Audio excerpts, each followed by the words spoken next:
On est le 17 juin, c'est la journée mondiale de lutte contre la désertification, journée célébrée sous le thème Lutter ensemble pour limiter les effets négatifs de la sécheresse. L'Afrique est le continent le plus vulnérable face à ce phénomène croissant, un phénomène qui empire à cause de l'action de l'homme.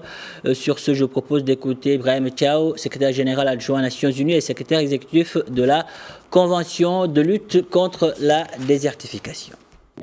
La situation s'empire parce qu'on estime que 40% des terres du monde, toutes les terres émergées du monde sont déjà affectées par la dégradation des terres et ne peuvent plus produire suffisamment d'aliments pour une population de plus en plus croissante et pour une classe moyenne de plus en plus demanderesse de ressources. Donc nous sommes dans une situation qui est difficile, mais nous ne sommes pas encore à une situation où on a le point de retour est encore possible. Donc, nos actions sont importantes et ce que nous recommandons bien sûr à l'humanité, c'est de prendre conscience du fait que les ressources des terres ne sont pas des ressources infinies et que nous, en tant qu'une seule espèce, c'est l'espèce humaine, a eu déjà au cours des 100 dernières années des conséquences suffisamment graves pour que nous prenions conscience et que nous arrivions à redresser la situation.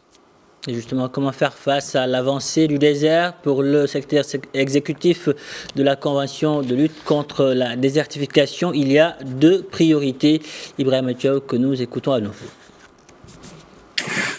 Il faut agir sur deux plans. D'abord, il faut réduire l'impact que nous avons sur les terres.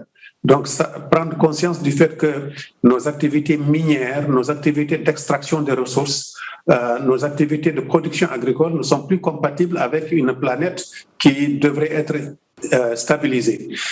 L'autre facteur sur lequel nous devons agir, c'est justement de réparer les terres, c'est-à-dire de remettre les terres dans leur état de santé qui leur permette de nouveau de produire. Donc, nous appelons ça la restauration des terres.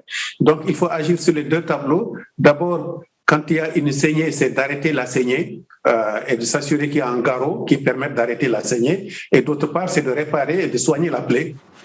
Pour utiliser cette analogie qui est peut-être plus simple à comprendre, à savoir que nous pouvons aussi soigner la plaie. Donc oui, nous devons travailler sur ces deux tableaux-là.